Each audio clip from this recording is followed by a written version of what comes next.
وحجته على العالمين اللهم عجل له الفرج.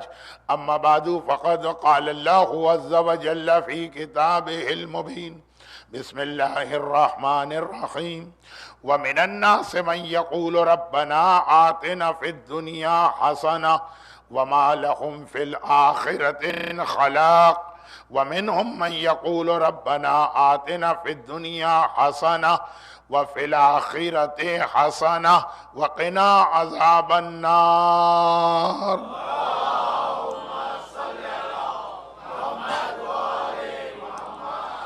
کل سورہ مبارکہ حج کی آیت کو موضوع بنا کر اس کی روشنی میں گفتگو کی گئی تھی، اور آج سورہ بقرہ کی آیت، قرآن کریم کی آیت اتنی مشہور ہے کہ جنہیں یہ بھی معلوم نہ ہو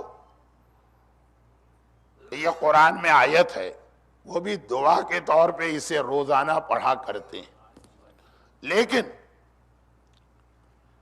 نہ صرف یہ کہ یہ قرآن کی آیت ہے، بلکہ حج، قرآن حج کا بیان کر رہا ہے، اور حج کی تفصیل بتاتے بتاتے اس آیت پر پہنچ کے حج کے بیان کو مکمل کرتا. صحیح معنوں میں یہ آیت ہمارے سامنے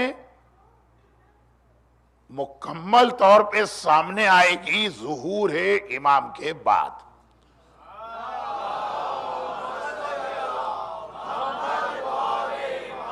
پہلے آیت کا ترجمہ پڑھ دوں تاکہ اس کے بعد کل رات کی مجلس سے آج رات کی خوشحالی کی تقریر کو کنیکٹ کیا جائے.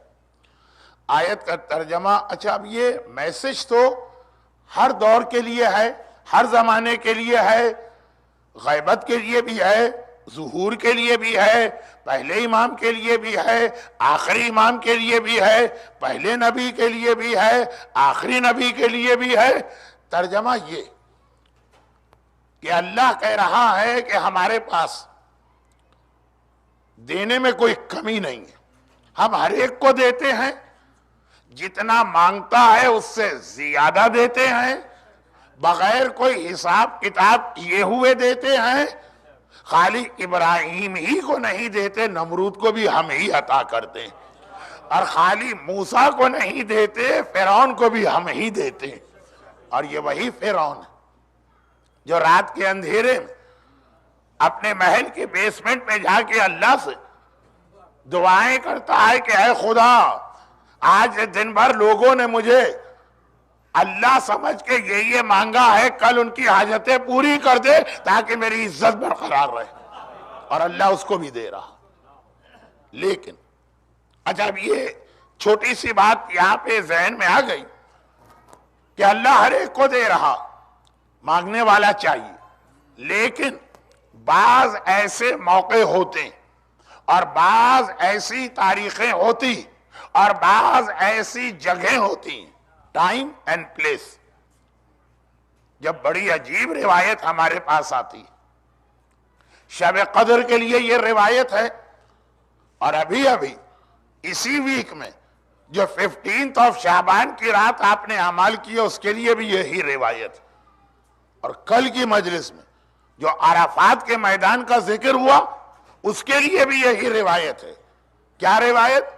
کہ سارا سال اس روایت کو ٹیکنیکل زبان میں حدیث قدسی کہا جاتا، جہاں پہ یہ لفظ آ جائے کہ اللہ یہ کہہ رہا، اور ہم نے دیکھا کہ وہ جو کچھ اللہ کہہ رہا ہے وہ قرآن میں نہیں. تو اس کا مطلب یہ کہ اللہ کا وہ کلام جو قرآن سے باہر ہے حدیث قدسی، تو اس روایت کو ٹیکنیکلی حدیث قدسی کہا جائے گا. وہ والی روایت بھی حدیث قدسی جو میں اکثر پڑھتا ہوں کہ جب قال اللہ عز وجل وعزتی وجلالی، جب اللہ نے جنت کو بنایا اور جنت نے اپنے آپ کو دیکھا تو اپنے آپ کو دیکھ کے جنت خوش ہو گئی، مسکرا دی میں کتنی خوبصورت ہوں، اتنی بیوٹیفل. بعض ینگ لڑکیوں کو یہ بڑا شوق ہوتا ہے نا کہ میرر ہاتھ میں لے کے دیکھتی جاتی ہیں ہم کتنے اچھے ہیں. اور یہ بہت اہم ایک ٹاپک ہے، کیونکہ آخری زمانے کی نشانی یہ بتائی گئی. ایک نشانی تو ہے نہیں، آخری زمانے کی تو مور دین 10,000 نشانیاں. مگر یہ دو بہت اہم نشانیاں آج کی کمرشل دنیا میں، دو انڈسٹریز بہت پاپولر ہو رہی. یہ روایت میں 1400 سال پہلے آیا تھا. کہا تھا کہ آخری زمانے میں لوگ بہت زیادہ اوور ویٹ ہوا کریں گے اور اپنے موٹاپے کے علاج کے لیے لاکھوں درہم خرچ کریں گے. یہ بہت بڑی آج انڈسٹری ہے. اور دوسرا یہ ہے کہ عورتیں خوبصورت نظر آنے کی کوشش کریں گی. ہوں گی کہ نہیں یہ تو اللہ جانتا ہے، لیکن کوشش بہت کریں گی اور اس کے لیے لاکھوں خرچ کرنے کو تیار ہوں گی.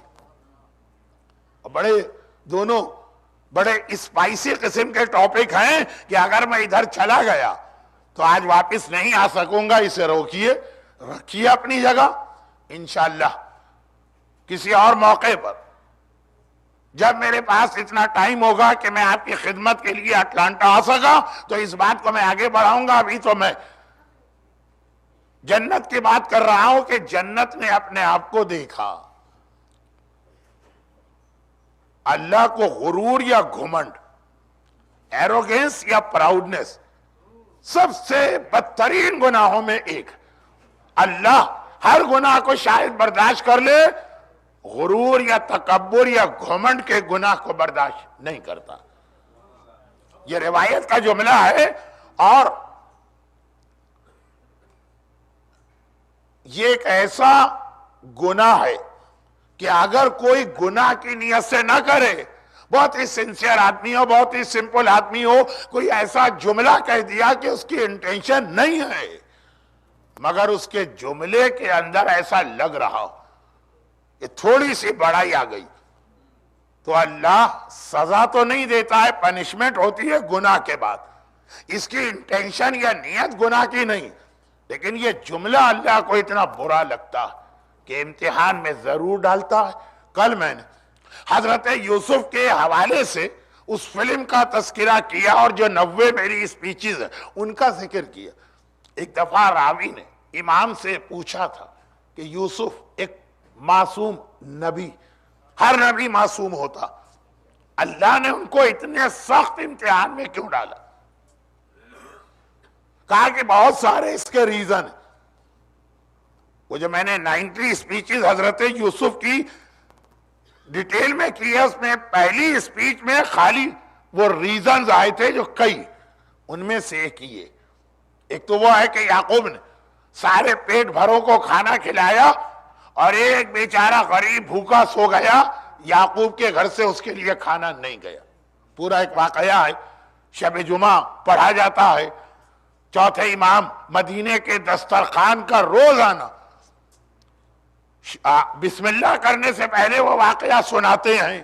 لیکن یوسف وہ یعقوب ایک چھوٹی سی غلطی نہیں کریں گے، نبی غلطی نہیں کر سکتا، لیکن بہرحال ترک اولا وہ یعقوب کا امتحان بنا. یوسف ایک دن آئینہ لے کے بیٹھے تھے. کہا جاتا ہے کہ یہ آئینہ جو ہے یہ مرر، بڑے سے بڑے عقلمند آدمی کو تین موقعوں پہ آپ بے وقوف بنتے دیکھیں گے. نمبر ایک، جب وہ کسی بچے کے ساتھ کھیل رہا ہو، ایسے بڑے بڑے سوبر قسم کے لوگ جب بچے کے ساتھ کھیلتے ہیں. نمبر دو، جب آئینہ ان کے سامنے آتا. نمبر تین نہیں بتاؤں گا، وہ سینسر کرنے والا جملہ، وہ ممبر پہ اچھا نہیں. خیر، تو نمبر دو یوسف آئینہ. بہرحال انتہائی خوبصورت، حسین و جمیل حسن یوسف، وہ تو ایک آئیڈیل حسن تھا. اپنے آپ کو دیکھا، دل میں خیال آیا کہ میں اتنا خوبصورت ہوں، اگر میں غلام ہوتا اور مارکیٹ میں جاتا تو اتنی میری قیمت لگتی. غلام اپنے حسن و جمال پہ فروخت ہوتا ہے کہ شاید کوئی مجھے خرید نہیں سکتا تھا. یہ جملہ یوسف کی انٹینشن یا نیت میں کوئی خرابی نہیں ہے مگر ذرا سا اس کا اسٹائل یہ کہ اپنے آپ کو ذرا بڑا سمجھ رہے ہیں. خدا نے کہا یوسف تمہیں تمہارا امتحان لے کر تمہیں دکھا بھی دیں گے. یوسف مصر کے بازار میں جب بیچے جا رہے تھے قرآن کہتا ہے کہ کوئی ان کو خریدنے کو بھی تیار نہیں تھا. جو دیتا ہے اللہ دیتا. یہ مت سمجھیے ہمیں بڑے بزنس ٹیکٹس آتے ہیں, ہم بہت ہوشیار آدمی ہیں, ہم بہت چالاک آدمی ہیں. ہم نے ہندوستان کے ایک چھوٹے سے گاؤں سے اٹلانٹا کے اتنے بڑے شہر میں اپنے آپ کو اتنا اسٹیبلش کر لیا.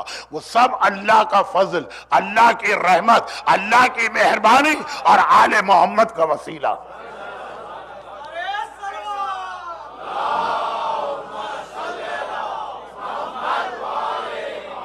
راوی نے کہا مولا جو آپ فرما رہے ہیں میرا دل چاہتا ہے میں ایسا ہی بنوں, ہر چیز میں مجھے یاد رہے کہ یہ مجھے اللہ کی وجہ سے ملی, اپنی عقل مندی یا اس کے اندر میرا کوئی حصہ نہیں. ہمیں کوشش کرنا لیکن یہ سمجھنا کہ ہم دوسرے سے سپیریئر ہیں اس لیے ہمیں یہ مل گیا.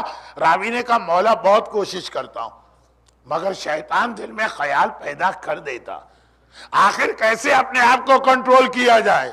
تب امام نے وہ جواب دیا جو ایصال ثواب یا زیارت یا برسی کی مجلس میں پڑھا جاتا ہے وہ آج کا میرا سبجیکٹ نہیں ہے, لیکن ایک جملے کا جواب کہا کہ جب تک کہ قبر کو یاد رکھو گے تمہارا دماغ ٹھیک رہے گا. یہ جو گھمنڈ ہے نا, یہ جو ایروگینس ہے نا, یہ دل سے نکالنے کے لیے قبر بہترین چیز ہے. اور نہ کسی تقریر سے اثر ہوگا, نہ کوئی کتاب پڑھنے سے اثر ہوگا, نہ کسی عالم کے پاس بیٹھنے سے. قبر قبر اور قبر. اور اسی لیے اب یہ دیکھیے یہ ساری باتیں ایک دوسرے سے ملی ہوئی ہیں.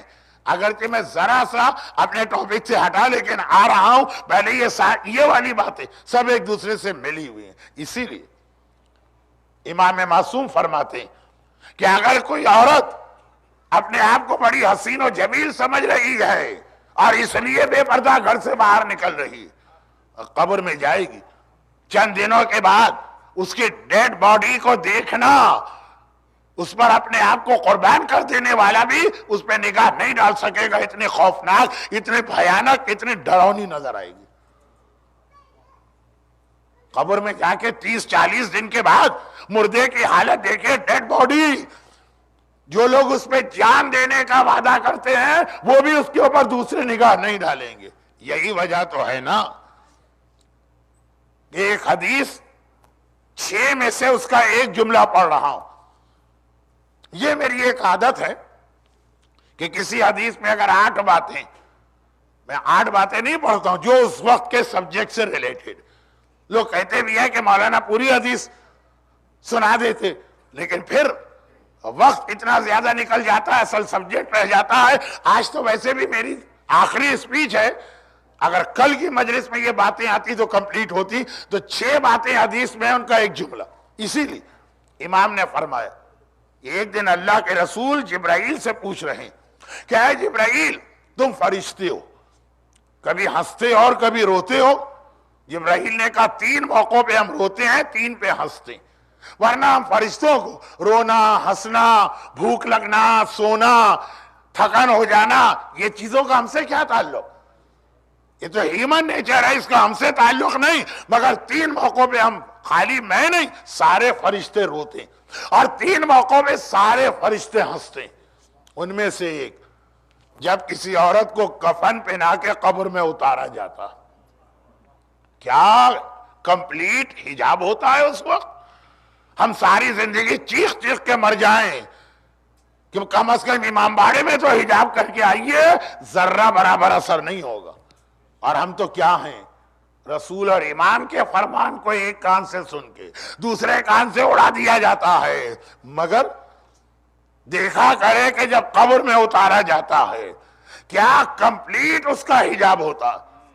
اور کہیں کہیں, یہاں تو نہیں جہاں کوفن وغیرہ کا سسٹم ہے, لیکن کہیں کہیں انڈیا اور پاکستان میں کوئی صاحب اعلان کرتے ہیں کہ سارے نامحرم ہٹ جائیں, خالی محرم رشتہ دار آ کے آخری دیدار کر لیں. فرشتے ہنس رہے ہیں. جبرائیل کہہ رہے ہیں کہ ہماری ہنسی نہیں رک رہی. کیوں؟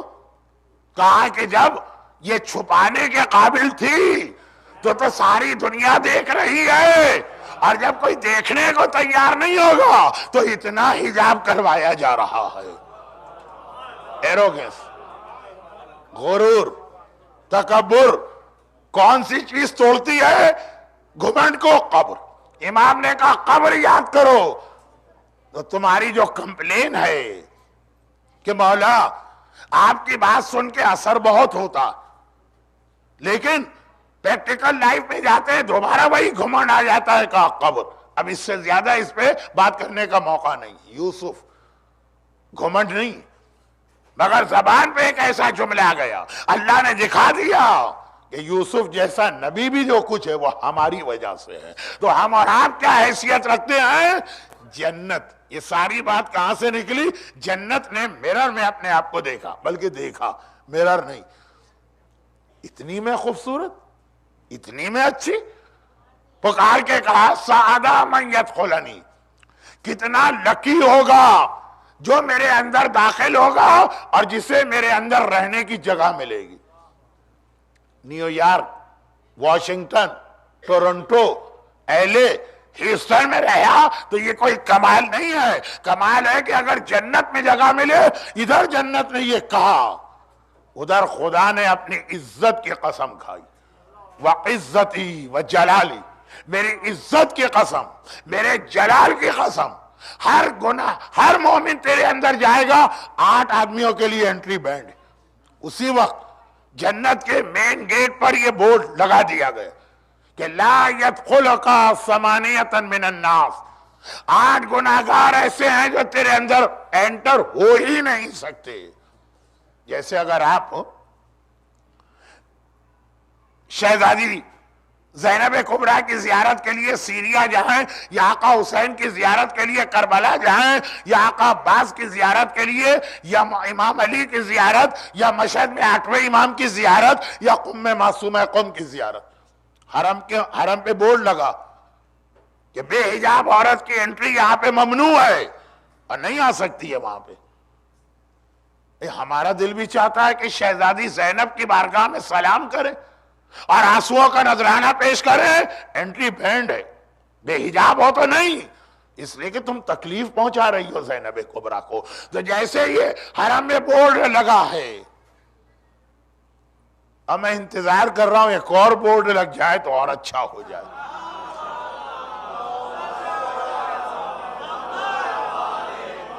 نہیں، آپ نہیں سمجھے، ورنہ اس انداز سے آپ اتنا باواز بلند درود نہ بھیجتے. آپ نہیں سمجھے. ایک اور بورڈ لگ جائے کہ جس طرح بے حجاب عورت کی انٹری بینڈ ہے، داڑھی شیو کرنے والے کی بھی انٹری بینڈ ہو جائے. لیکن خیر، دیکھیں اب کوئی درود نہیں بھیجے گا، لیکن خیر، اصل بات جو میں کہہ رہا تھا کہ جنت پہ بورڈ لگ گیا. 8 گناہگار جنت میں نہیں آئیں گے. اس میں پہلا سمجھ میں آتا ہے مدمن و خمر، جو شراب کا عادی بن چکا. لیکن اس میں دوسرا گناہگار ہے غیبت کرنے والا. اب شراب کتنا بڑا گناہ.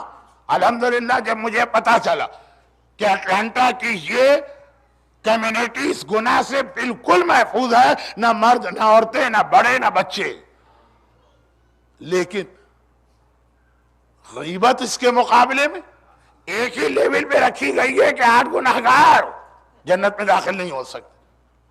اس میں شرابی کے بعد قطات کا تذکرہ، غیبت کرنے والا، اور تیسرا کسی پہ ظلم کرنے والا.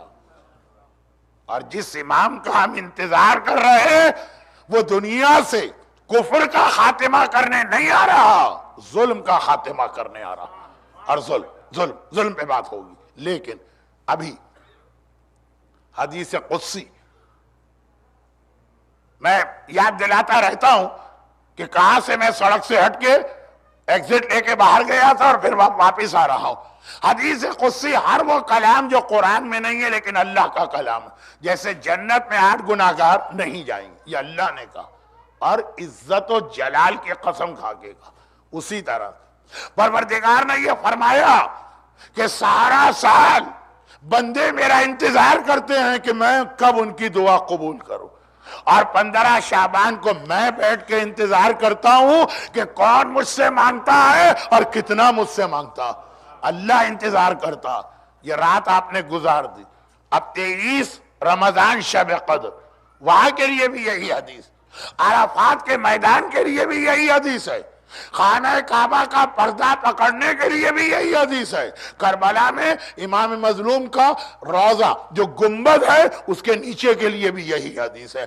اللہ انتظار کرتا ہے کوئی مانگنے والا، اور جو مانگے گا اللہ اسے دے گا، مگر قرآن نے 2 کیٹیگریز کر لی مانگنے والوں کی۔ وَمِنَ النَّاسِ، یاد رکھیے یہاں لفظ آیا ہے ناس، مومن نہیں آیا، انسان، جو بھی انسان ہم سے دعا کرتا۔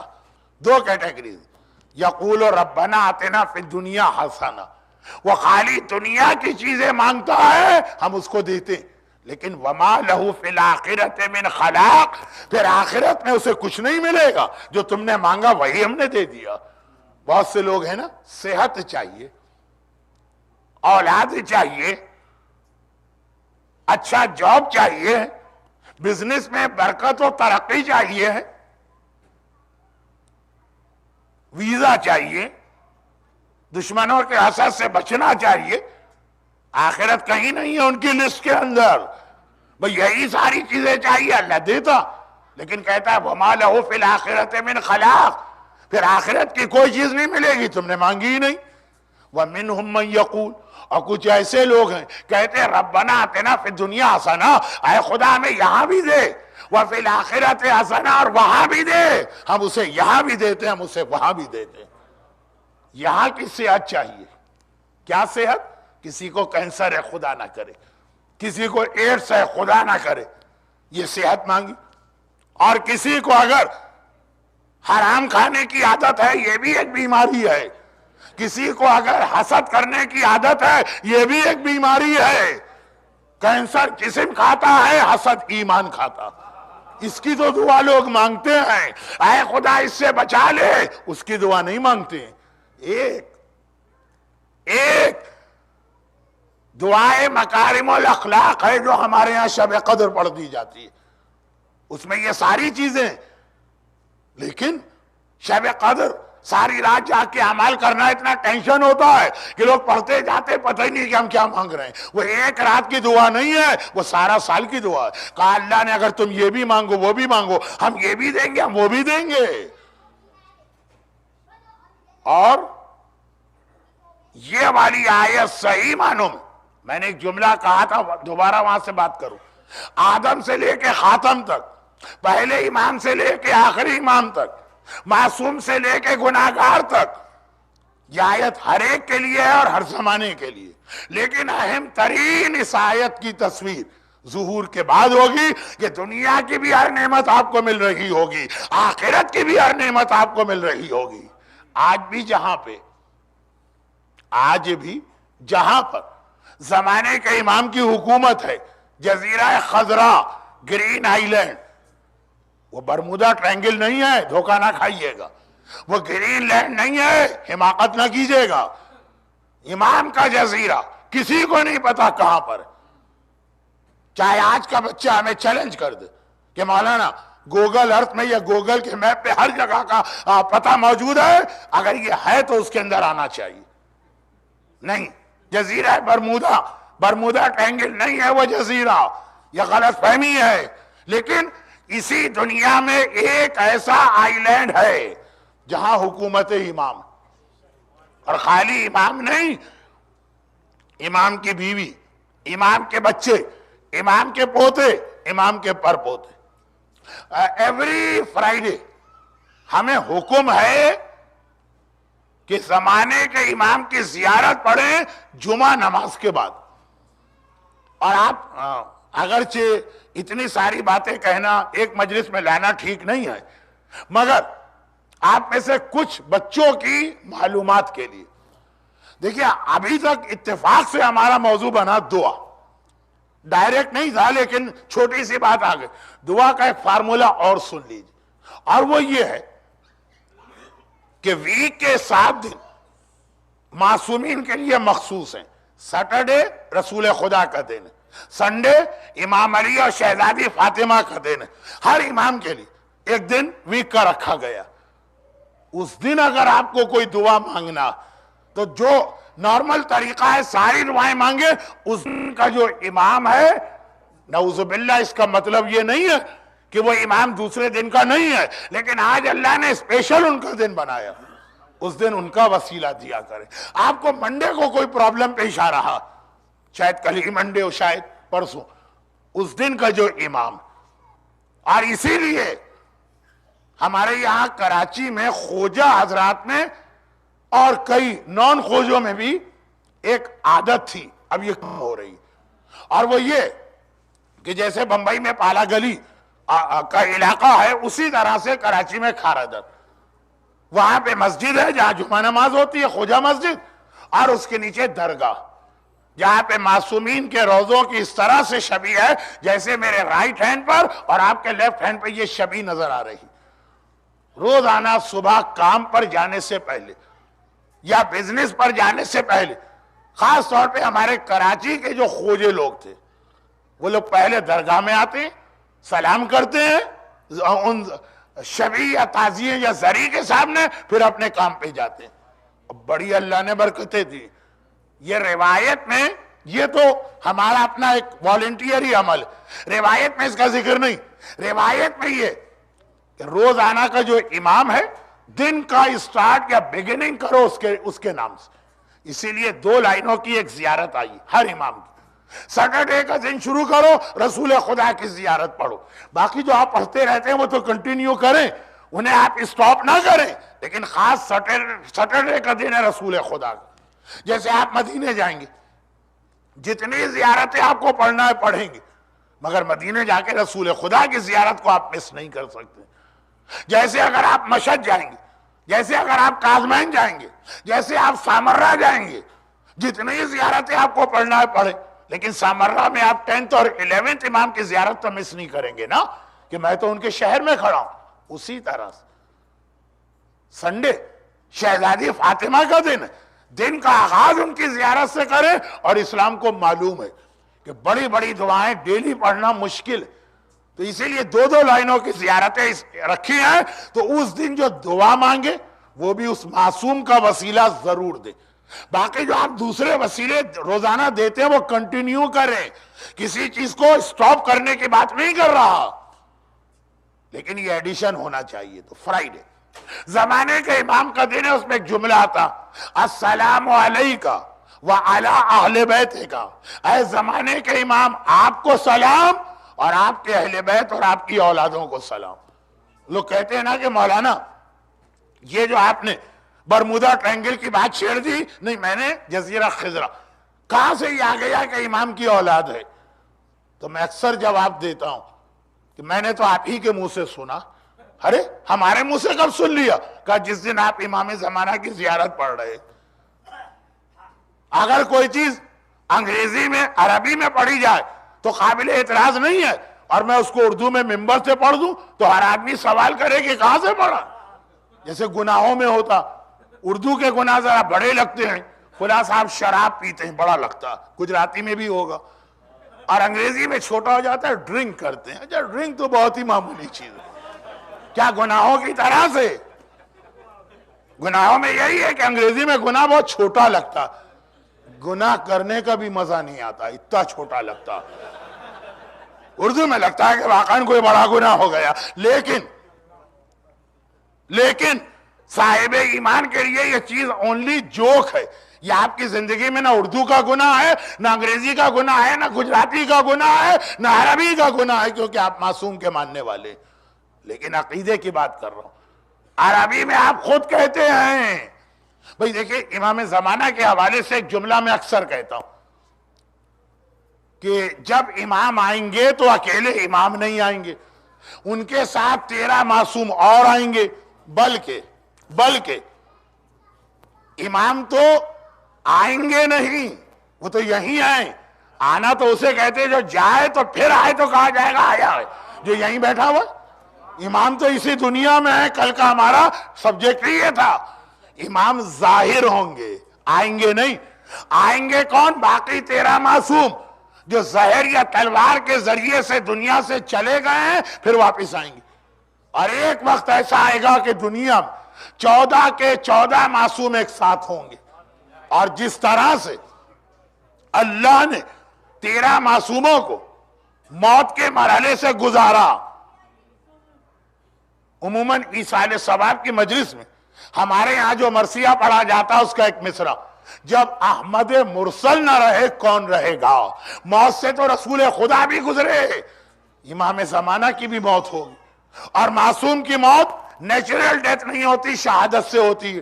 تو ملیحہ نام کی ایک عورت امام زمانہ کو اسی سیریا میں شہید کرے گی، جس سیریا کے حالات آج کل بڑے عجیب بن رہے ہیں۔ امام آئیں گے، حکومت کریں گے، اور ان کی حکومت میں 13 معصوم واپس آئیں گے، 14 معصوم ایک ساتھ جمع ہوں گے، پھر امام کی شہادت ہوگی۔ شہید کرنے والی بھی ایک ملعونہ عورت ہوگی، اور آقا حسین امام زمانہ کو غسل دیں گے، نماز جنازہ پڑھیں گے، اپنے ہاتھ سے دفن کریں گے۔ ہاں، اس میں کوئی شک نہیں کہ امام زمانہ دفن کہاں ہوں گے، اس میں 2 روایتیں۔ شیعہ علماء کی میجورٹی کہتی ہے کربلا میں دفن ہوں گے، لیکن تھوڑے سے شیعہ علماء پلس ہمارے سنی بھائی اہل سنت کے علماء کہتے ہیں کہ امام زمانہ رسول کے پہلو میں دفن ہوں گے۔ رسول کے برابر ایک قبر کی جگہ خالی ہے، جس کے لیے امام حسن نے کہا تھا مجھے یہاں دفن کرنا۔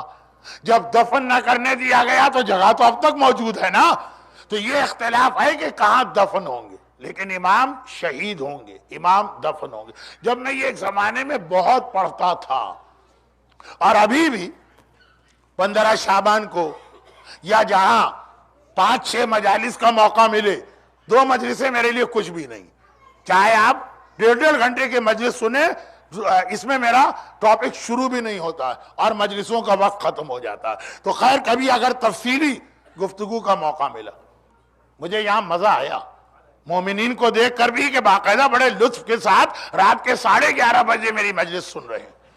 11:30 بجے بھی کراچی میں بھی میں عشرہ پڑھتا تھا، لوگ آتے ضرور تھے، سوتے تھے، لیکن بڑے توجہ سے سن رہے ہیں، اور رضا خانہ دیکھ کر بھی بہرحال دل خوش ہوا۔ میں نے تو اسی حالت میں دیکھا کہ جعفریہ واقعاً بہت ہی شاندار، میں نے خود ہی نارتھ امریکہ میں تقریباً ہر بڑے رضا خانے میں مجلس پڑھی، اور خواتین کو دیکھ کے بھی بڑی خوشی ہوئی۔ ان کی بے حجابی چھوڑ دیجئے، لیکن وہ کتنی پرسنٹ؟ 1%۔ خاص طور پہ کل کے دن ان کی خاموشی، آج تو بول رہی ہیں، آپ بھی سن رہے ہوں گے، میں تو سن ہی رہا ہوں، لیکن ان مومنین کرام کی دوبارہ خدمت کروں گا انشاءاللہ اگر زندہ رہا، یہ تو اللہ پر ہے۔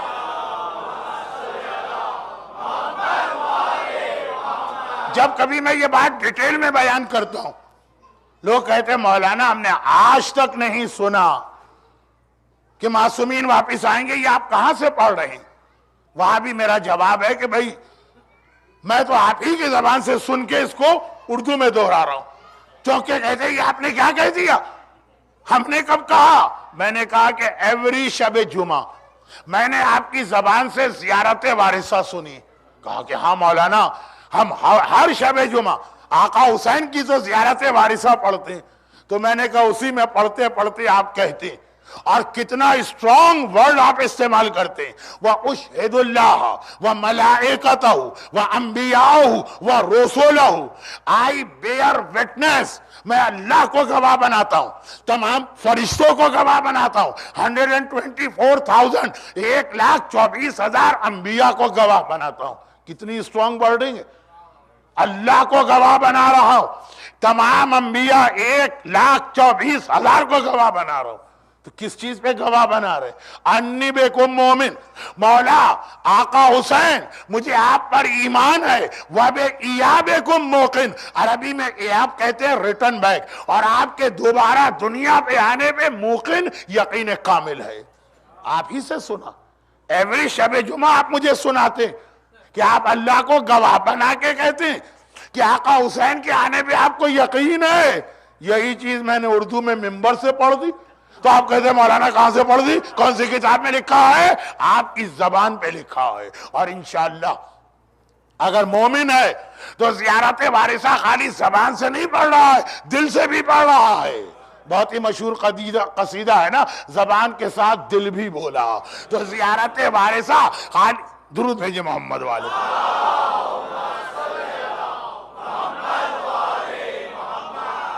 درود سننے میں بھی مزہ آیا, اس انداز سے آپ نے پڑھا.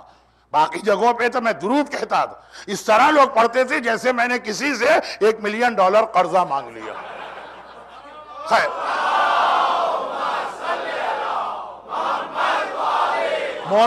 مومن کی زبان بھی کہتی ہے, مومن کا دل بھی کہتا ہے آقا آپ کو سلام, اور آپ کی واپسی پہ یقین کامل ہے. تو امام زمانہ کی بیوی اور امام زمانہ کی اولاد اس زیارت کا پارٹ ہے جو ایوری فرائیڈے پریئر کے بعد ہم لوگ پڑھتے ہیں. اور اگر کوئی شخص نماز جمعہ کے لیے نہ آ سکے تو اپنے گھر میں ظہر کے بعد یہ زیارت پڑھتا ہے, بہت ہی ہائیلی ریکمینڈڈ ہے. تو اب دنیا میں ایک جگہ پہ امام کی حکومت ہے, اور امام کی فیملی اور امام کی اولاد اور اولاد کی اولاد وہاں پہ رہتے ہیں. اللہ نے میریکل کے ذریعے سے اتنی لمبی عمر امام کو دی, امام کی بیوی کو نہیں دی. تو ان کا انتقال ہوتا, پھر امام دوسری شادی کرتے ہیں. امام کی اولاد کے لیے یہ نہیں ہے کہ اللہ ان کو 1200 سال کی عمر دے گا. خضر اور الیاس اور عیسیٰ اور ادریس کی طرح کی عمر زمانے کے امام کے لیے. تو اولاد کا انتقال ہوتا, پھر ان کی اولاد, پھر ان کی اولاد. چنانچہ پہلا مومن جو جزیرہ خضرا میں گیا اس نے امام کی اولاد سے ملاقات کی. ہاشم, قاسم, ابراہیم, عبد الرحمن یہ نام تھے. اور 100 سال کے بعد جو مومن گیا پتا چلا امام کی اولاد انتقال کر چکی ہے, پوتے بھی انتقال کر چکے ہیں, 3rd جنریشن جسے اردو میں کہتے ہیں پر پوتے. لیکن اس جزیرے میں حکومت امام کی ہے, امام وہاں نہیں رہتے. سال میں صرف ایک بار جاتے ہیں, وہ بھی اس سال نہیں گئے تھے جس سال راوی گیا تھا. واقعہ ہر ایک کو معلوم ہے, انٹرنیٹ پہ موجود ہے, ویب سائٹ بھری بھی ہے, تو واقعہ نہیں پڑھ رہا. لیکن اس کا ایک جملہ, جتنے لوگ گئے انہوں نے وہاں 2 عجیب باتیں محسوس کی.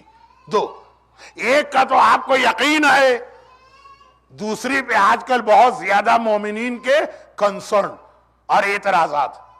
پہلی بات کہ وہاں گئے تو ایک عجیب بات دیکھی, وہاں کوئی بیمار نظر نہیں آیا. چند دن رہے, اتنے دن رہے, ایک بیمار نظر نہیں آیا. وہاں کوئی ڈس ایبلڈ نظر نہیں آیا, نہ کوئی ایسا کہ اندھا ہو, ہاتھ میں خرابی ہو, جسم میں خرابی ہو. وہاں کوئی بوڑھا نظر نہیں آیا, سب جوان. وہاں کوئی بچہ نظر نہیں آیا ان معنوں میں کہ بچپنے میں مر گیا ہو. وہاں پہ کوئی بدشکل اور بدصورت نظر نہیں آیا. وہاں پہ کسی کو بزنس یا جاب کے لیے کمپلین کرتے نہیں سنا. وہاں پہ ایسا امن و امان, لا اینڈ آرڈر, کہ یہ اردو کے اندر ایک لفظ آ گیا ہے, کہاوت بعد میں آئی. ایک ہی جگہ جس کو اردو میں کہتے ہیں ذرا پیور اردو, ایک ہی گھاٹ پر شیر بھی پانی پی رہا تھا اور بکری بھی پانی پی رہی تھی. آنکھوں سے دیکھا ہو, اور ایک نہیں, جگہ جگہ. جو بچے وہاں تھے جو آگے بڑھ کے جوان ہوں گے, سانپ اور بچھو سے کھیل رہے تھے. یہ ان کا کھلونا تھا. اگر قبر کے سانپ و بچھو سے بچنا ہے, امامت پر ایسا ہی یقین رکھ لیجئے, ہر ایک کو کاٹنے والا سانپ آپ کے لیے کھلونا بن جائے گا. مسجد کوفہ کی جب زیارت کریں تو بنو امیہ کے پروپیگنڈے میں نہ آئیے گا. مسجد کوفہ کا مین گیٹ, اس کا نام کتابوں میں لکھا ہے باب فیل. یہ پروپیگنڈا ہے بنو امیہ کا. اصل نام ہے اس کا باب صوبان. یہ وہ جگہ ہے جہاں صوبان, پائتھن, ایک بہت بڑا اجدہا, وہاں سے گزر کے منبر کوفہ پہ مولا سے مسئلہ پوچھ کے وہاں سے واپس گیا تھا. تو علی والوں کے لیے یہ مسئلہ نہیں ہے اگر علی کے صحیح ماننے والے ہوں. علی کا صحیح ماننے والا کون ہوتا ہے بھائی؟ سبھی ہے. میرے مولا مسجد کوفہ سے نکلے، 1300 سال پہلے کا واقعہ۔ خواتین کہیں گے مولانا ہمارے پیچھے ہاتھ دھو کے پڑ گئے ہیں، نہیں، کل تقریر میں آیا کہ نہیں آیا کہ آپ سے راضی رہنے والا بھی آپ کے ساتھ شریک ہے، چاہے وہ آپ کا شوہر ہو، چاہے وہ آپ کا باپ ہو، چاہے وہ آپ کا بھائی ہو، چاہے وہ آپ کا بیٹا ہو۔ دیکھیں مردوں کی داڑھی بھی میں نے پڑھی کہ نہیں پڑھی نا، تو خلاصہ یہ ہے کہ مولا مسجد سے نکلے، دیکھا مسجد کے بالکل سامنے کوفے کا بازار۔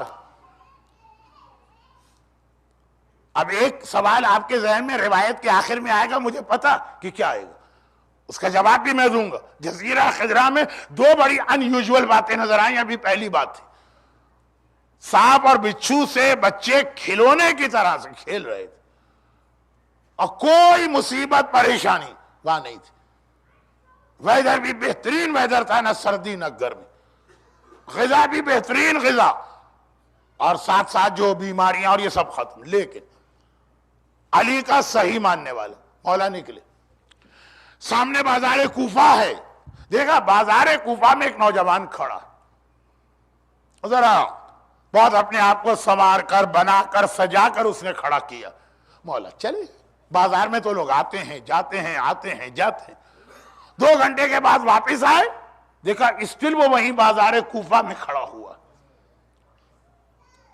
قمبر، مولا کو جلال آ گیا، آرڈر دیا قمبر اسے گرفتار کرو، اور مسجد کوفہ کے سامنے جہاں امام علی کا گھر ہے اور جہاں سامنے آج کل میسم تمار کا روضہ، وہاں پہ مولا نے کہا اس کو لے جاؤ، میں ابھی آ رہا ہوں۔ یہ وہ جگہ ہے کہ جہاں پہ کرمنلز کو سزا دی جاتی ہے، جب وہاں پہ کوئی آدمی جاتا ہے سارے کوفے کے لوگ آ جاتے ہیں۔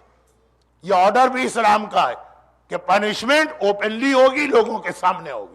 سورہ نور کی پہلی آیت کا ٹرانسلیشن پڑھ لیجئے گا۔ لیکن بات بہت پھیل رہی ہے، البتہ یہ سارا میرا سبجیکٹ، اس کی وجہ سے میں قبر والا باپو، جہنم والا ملا اور ڈراکولا اور اسلام پڑھتا ہوں، تو یہ تو مجھ کو پڑھنا ہی تھا، یہ تو بالکل میں اپنے ٹاپک پر ہوں۔ تھوڑی دیر کے بعد مولا آئے، اپنے ساتھ وہ غلام لے کر آئے جس کا کام یہ ہے کہ لوگوں کو پنش کرنا۔ کہا کہ آگے بڑھ کے اس نوجوان کو 10 کوڑے مارو، لیشز۔ اب وہ نوجوان چیخنے لگا، مولا آخر کیوں؟ آپ مجھے سزا دے رہے ہیں، میں آپ کا شیعہ ہوں۔ اب یہ لفظ سنا تو غلام ذرا سا رکا، یہ تو علی والا نکل آیا، اسے میں کیسے پنش کروں؟ مولا نے کہا کیوں رک گئے؟ آگے بڑھو اور 2 کوڑے اسے اور لگا دو ایکسٹرا۔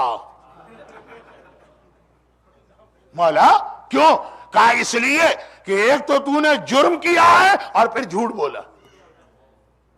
گھبرا کے کہا مولا جھوٹ نہیں بولا، سارا کوفہ بتائے گا کہ میں اور میری پوری فیملی اس وقت بھی آپ کے شیعہ تھے جب آپ کے دشمن حکومت کر رہے۔ مولا نے کہا مجھے کسی سے وٹنس نہیں لینا، تیرا عمل بتا رہا ہے کہ تو میرا شیعہ نہیں، تیرا عمل تیرا ایکشن بتا رہا تو میرا شیعہ نہیں ہے۔ آج کل ایک لفظ انگریزی میں استعمال ہوتا ہے، اگرچہ یہ بالکل صحیح لفظ نہیں ہے، میری بات کو سمجھانے کے لیے باڈی لینگویج، تیرا عمل بتا رہا۔ کہا مولا میرا کون سا عمل ہے؟ مجھے تو یہی پتا نہیں چلا۔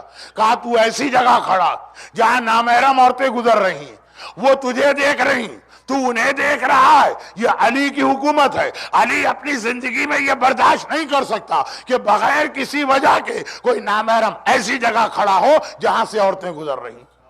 یہ ساری عورتیں فل حجاب میں تھیں کیونکہ علی کا زمانہ، آج کل کی طرح سے مظلوم امام زمانہ کا دور کوئی تھوڑی ہے کہ دشمن تو ظلم کر ہی رہے ہیں، چاہنے والوں میں سے بھی جس کا جو ظلم دل چاہتا ہے کر لیتا۔ علی کا زمانہ ہے، ہر عورت پورے حجاب کے ساتھ۔ لیکن علی ان جنرل ایک بات کر رہے ہیں، یہ اصل میں عورتوں سے زیادہ مردوں کے لیے واقعہ، برداشت نہیں کر سکتا علی اپنی خلافت میں۔ اب جملہ کیا تھا؟ جہاں امام زمانہ کی حکومت، شیر اور بکری ایک گھاٹ پانی پی رہے ہیں، کوئی بیماری نہیں، بچے سانپ اور بچھو سے کھیل رہے ہیں۔ وَمِنْهُمْ مَنْ يَقُولُ رَبَّنَا آتِنَا فِي الدُّنْيَا وَفِي الْآخِرَةِ فِي الدُّنْيَا حَسَنَةً وَفِي الْآخِرَةِ حَسَنَةً، دنیا اور آخرت دونوں میں ملے وہ یہ حکومت امام قائم ہو جائے، جنت کی ہر نعمت آپ کے لیے یہاں پر۔ لیکن یہاں پہ ایک بات میں بتا دوں، اور یہ میں اکثر اپنی مجلسوں میں پڑھتا رہتا ہوں، تو آپ نے پہلے سنی ہوگی۔ آل محمد کا طریقہ ذرا سا ہمارے طریقے سے مختلف۔ آل محمد کا طریقہ یہ، اب مجھے یہاں کا ایجوکیشن سسٹم نہیں معلوم، انڈیا کا بھی نہیں پتا، پاکستان کا معلوم۔ پاکستان میں ہمارے یہاں ہر سبجیکٹ کے 100 مارکس ہوتے ہیں، اگر آپ 33 بھی لے آئیں تو پاس ہو جاتے ہیں۔ آل محمد شریعت میں ہر چیز میں 100 میں 100 پہ عمل کرتے ہیں۔ اپنے شیعوں سے کہتے ہیں کہ تمہیں ضرورت نہیں، 33 بھی کر لو، ارے 30 بھی کر لو، 25 بھی کر لو، ہم تمہیں پاس کرا دیں گے۔ زیرو نہ کرنا کہ وہ کسی طرح سے کاپی بن کر کے آ گئے۔ ہمارے یہاں کے حکمران بادشاہوں کا طریقہ الگ، ہمارے پریزیڈنٹ صاحب کہتے ہیں کہ ملک میں بہت غربت، لوگ 2 وقت کے بدلے 1 وقت میں روٹی کھائیں، اور 3 million Pakistani rupees president house کا خرچہ۔ کہتے ہیں بھائی ہم تمہارے پریزیڈنٹ، ہم تمہاری پریسٹیج ہیں، دنیا ہمیں دیکھتی ہے، بڑے بڑے ایمبیسڈر ہم سے ملنے آتے ہیں، پرائم منسٹر ملنے آتے ہیں، ہماری شان ہونی چاہیے، تمہیں سیکریفائس دینا۔ آل محمد کیا بالکل ریورس ہے، ہر چیز میں مشکل ترین عمل آل محمد کریں گے، ہم سے کہا جائے گا منیمم بھی کر لو تو کافی۔ 2 ایگزامپل بات سمجھا دے گی۔ مولا 24 گھنٹے میں 1000 رکعت نماز پڑھتے ہیں، ہم سے 1000 نہیں مانگ رہے، 17 پڑھ لو اینف ہے، بہت دل چاہے تو 51، 1000 نہیں، علی 1000 رکعت نماز پڑھے گا، تم سے 17 ہی مانگا جائے گا۔ اور ہماری عورتوں کا حجاب، شہزادی کونین کتنا سخت حجاب ہوتا ہے، 2 نقاب، پوری عبایا چادر، پھر بھی گھر سے باہر نہیں نکلتی۔ ہماری عورت سے اتنا حجاب نہیں مانگا گیا، تم اپنے نارمل ڈریس پر ایک ردا یا ایک اسکارف شرعی طریقے سے اوڑھ لو، یہی تمہارا حجاب ہے۔ اور یہ جو کچھ میں نے ابھی کہا نا، یہ آپ کو لگے گا کہ مولانا نے خود سے ایک ایزمپشن کیا، نہیں، شہزادی نے جواب بھی دیا تھا مومنہ کو۔ ایک مومن آئی اور کہنے لگی کہ شہزادی میرے پاس کافی سونا جمع ہو گیا ہے، سونا، گولڈ۔ یہ کہنا پڑتا ہے کیونکہ کچھ لوگ سو رہے ہوتے ہیں تو گھبرا کے اٹھتے ہیں، ہماری بات کیوں آ گئی مجلس میں؟ آپ کی بات نہیں آئی، آپ ابھی بھی سپنا دیکھتے رہیے۔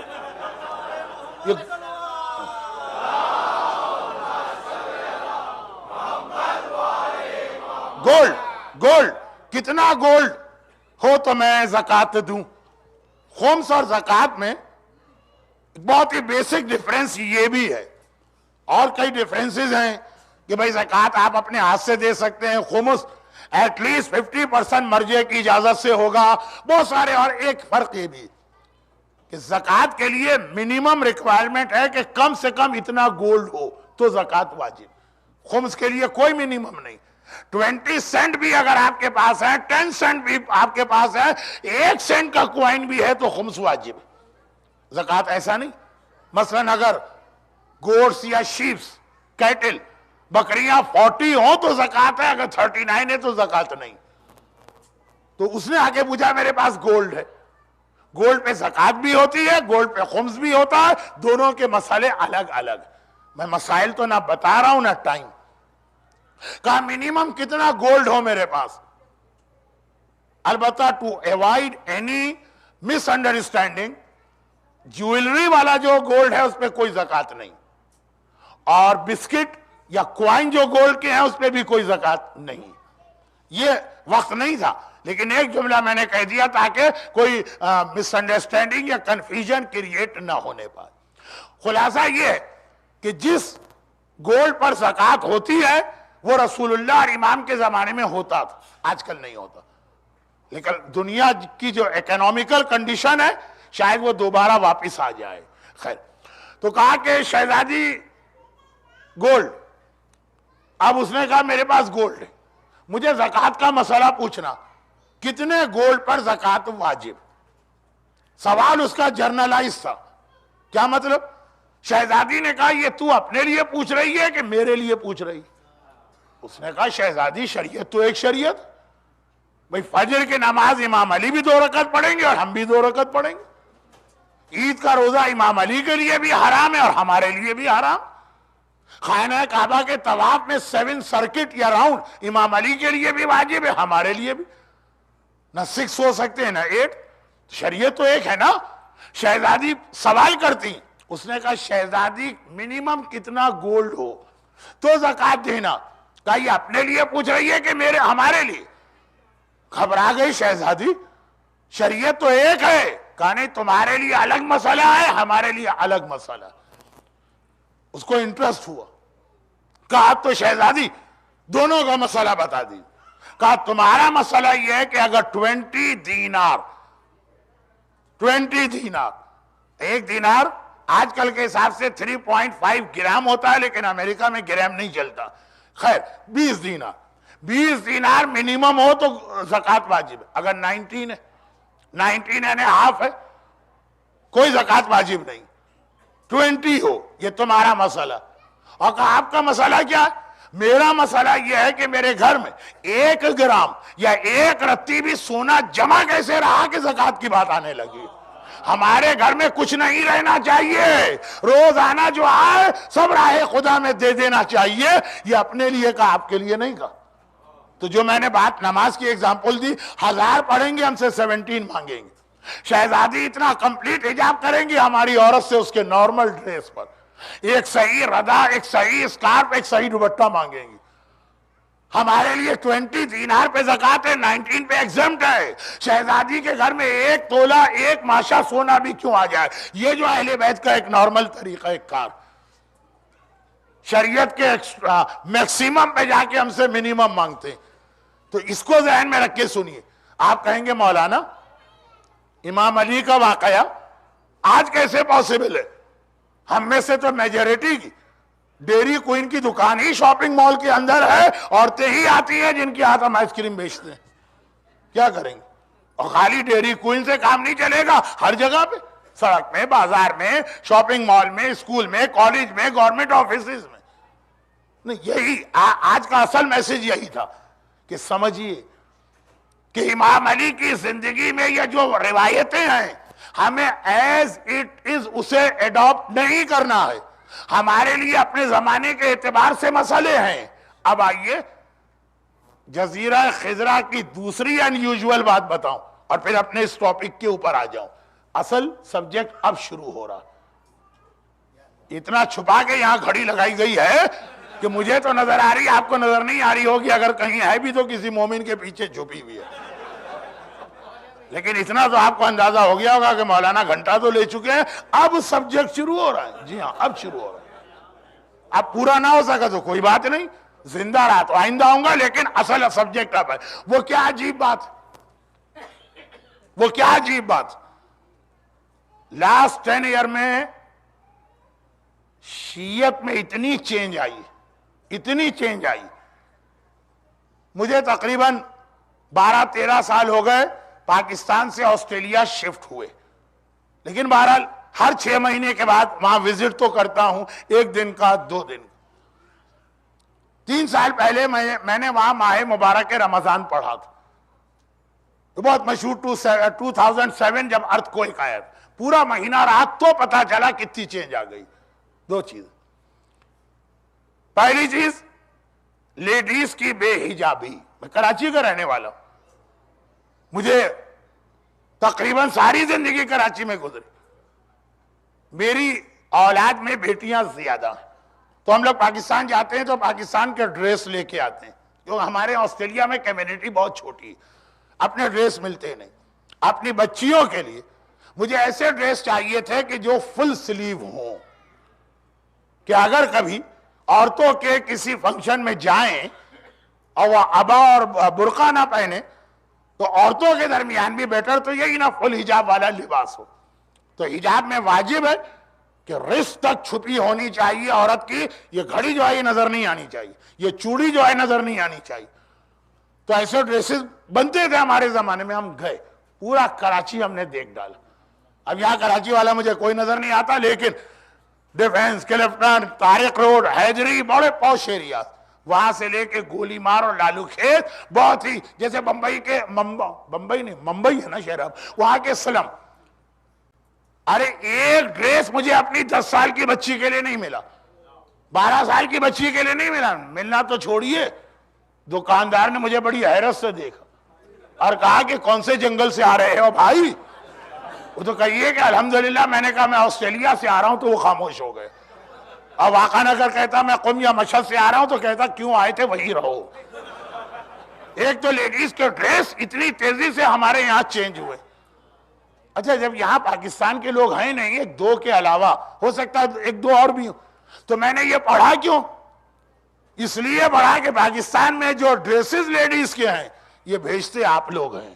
انڈیا کی فلم انڈسٹری اور انڈیا کے وہ اپیرا سوپ اور انڈیا کے وہ ساس و بہو کے جھگڑے آتا وہاں سے ہے، عمل ہم لوگ کرتے ہیں۔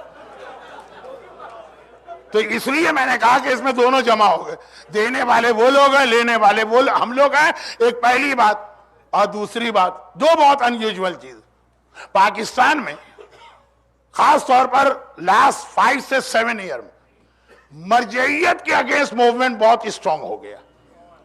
جہاں جا رہا ہوں، جس محفل میں جا رہا ہوں، جس گیدرنگ میں جا رہا ہوں، ریلیجس نہیں، عام پرائیویٹ گھر والوں کے فنکشن، عام جہاں پہ دو مومن بیٹھے، مرجع کی برائی، مرجعیت کے اوپر اعتراضات، قسم قسم کے بہتان اور اتہامات، ہر آدمی یہ سمجھتا ہے کہ مرجع کا پورا گھر میرے 50 یا 100 ڈالر کے خم سے چل رہا ہے۔ اور اس کے علاوہ بھی اب نماز، ہم 1400 سال سے نماز پڑھ رہے ہیں، نماز اچانک کوئی عبادت آسمان سے آج نہیں اتری۔ ہم مسلمانوں سے کمپلین کرتے ہیں کہ اے مسلمانوں، یہ تم نے کتنا بڑا ظلم کیا کہ نماز رسول خدا دن میں 5 مرتبہ پبلک میں پڑھا کرتے تھے، بلکہ more than 5 ٹائم، اور سارے مسلمانوں نے 10 سال پیغمبر کو دیکھا اور اتنے جلدی بھول گئے کہ جب رسول خدا کی وفات کے 25 ایئرز کے بعد مولا علی نے نماز پڑھائی تو لوگوں نے کہا آج ہمیں رسول خدا کی نماز یاد آ گئی ہے۔ نماز جیسی عبادت جو ہر ایک نے دیکھی اور وہ بھی لوگ بھول گئے۔ ہمیں کیا معلوم تھا کہ ہم ان سے کمپلین کر رہے ہیں اور یہی قوم، یہ ظلم ہماری قوم میں کچھ لوگ کریں گے۔ آج کہا جا رہا کہ جو نماز آپ لوگ پڑھتے ہیں، جو مرجع بتاتے، وہ غلط ہے نماز، اس کا تشہد انکمپلیٹ۔ میرے تمام بزرگوں، ہمارے باپ، ہمارے دادا، ہمارے پردادا، ساری کتابیں موجود ہیں ہمارے پاس 1200 سال کی۔ گجراتی میں بھی نماز کی کتاب ہوگی، اردو میں بھی تحفۃ العوام، پرانی کتاب ہے، سب میں ایک طریقہ لکھا ہے۔ آج ایک صاحب کہہ رہے ہیں 1200 سال کے بعد کہ غلط نماز مراجع بتا رہے ہیں، نماز تو کچھ اور۔ نماز جیسی بات، خمس کے حوالے سے تو خیر اعتراض ہوتا ہی، اس کے علاوہ بھی اتنے اعتراضات۔ اچھا دیکھیے، کسی بھی آدمی سے پوری دنیا کبھی خوش نہیں ہوتی۔ حضرت موسیٰ کوہ طور پہ گئے، حضرت موسیٰ کو بڑی سخت قوم ملی تھی۔ عموماً دشمن بہت خطرناک ہوتا ہے، لیکن یہاں مسئلہ ان کی اپنی قوم تھی، بنی اسرائیل۔ ایک ایک حکم جو دیتے ہیں تو اتنے اعتراضات، کہا گائے ذبح کرو، لال ہو کہ پیلی ہو کہ نیلی ہو، شادی شدہ ہو کہ بیوہ ہو، ورجن ہو کہ کیا ہو، اس سے پہلے استعمال ہوئی ہو کھیتی باڑی میں کہ نہیں۔ غرض یہ کہ ایک نہیں، ہر جگہ یہی اعتراض۔ بہت ٹف تھا جناب موسیٰ کے لیے۔ بھائی صاف صاف کہہ دیتے ہم آپ کی نبوت سے نکل رہے ہیں، ہمیں آپ کا کلمہ نہیں پڑھنا تو الگ نہیں، مانتے بھی آپ ہی کو ہیں، کلمہ بھی آپ کا پڑھیں گے، یا نبی خدا موسیٰ، اور ہر چیز پہ سوال۔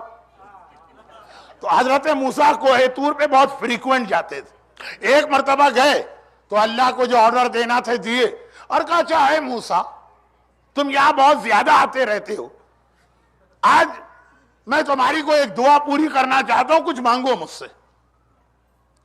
بہت ریگولر آپ کہیں پہ جائیں، اس کا دل چاہ آپ کو گفٹ دے۔ کہا کہ کوئی ایک گفٹ، خدا بندہ موسیٰ نے کہا تو نے سب دے رکھا، کیا مانگو؟ بس صرف ایک بات، جن لوگوں کو میری بات پہ عمل نہیں کرنا ہے نہیں کرے، کرٹیسائز تو نہ کرے نا، الزامات تو نہ لگائے نا، برا بھئی نہیں ماننا موسیٰ کی بات بہت سخت ہے۔ جیسے ہر ایک کو پتا کہ اگر جعفریہ اٹلانٹا نے صادق حسن کو بلایا تو پردے کی بات ہوگی، داڑھی کی بات ہوگی، خمس کی بات ہوگی، غیبت کی بات ہوگی، شراب کی بات ہوگی، نماز کی بات ہوگی، قبر کی بات ہوگی، سانپ کی بات ہوگی، بچھو کی بات ہوگی، ہر ایک کو پتا نہیں آنا ہے، نہیں آئے، وہ آرام سے گھر میں بیٹھے، آئیں بھی، بیٹھے بھی، پہلے سے پتا بھی ہو کیا پڑھیں، ابھی کرٹیسائز بھی کریں۔ کوئی بالکل نیا آدمی مجلس پڑھنے آ رہا ہے، آپ نے کبھی نہیں سنا، وہاں تو سمجھ میں آتا ہے کہ آپ کرٹیسائز کر کے کل سے نہیں آئیں گے، لیکن میں اچھی شہرت نہیں ہے میری، بری شہرت ہے، بدنام ہوں تو ہر ایک کو معلوم ہے، تو اب موسیٰ کہتے ہیں خدا بندہ یہ میری قوم، ہم تو کچھ بھی نہیں، ہمیں تو بڑے اچھے محبت کرنے والے ملے، یہ کیسی قوم ہے اگر میری بات نہیں ماننا۔ میں نے تو بہت اسٹرانگ ورڈ استعمال کیا کہ موسیٰ کی نبوت کو چھوڑ دے، اچھا نہیں چھوڑے، عمل نہ کرے، کرٹیسائز تو نہ کرے نا، اور کرٹیسائز بھی ایلیگیشن، تہمتیں، الزامات، بری باتیں۔ خدا نے کہا موسیٰ تمہیں یہ گفٹ تو میں نہیں دوں گا، تمہاری یہ خواہش پوری نہیں ہوگی، یہ میں نے اپنے لیے بھی نہیں رکھا ہے، ہر ایک کو میں نے پیدا کیا، لوگ کیا کیا میرے بارے میں نہیں کہتے، میں نے اپنے لیے بھی انسان کو ایسا نہیں، جو کہنا ہے کہہ دو۔ ایک وقت آئے گا جو سورہ یاسین کے آخر میں ہے، جب زبان پہ لگام چڑھائی جائے گی، روز قیامت تم نمٹ لیں گے، یا تو چھوڑ دیا۔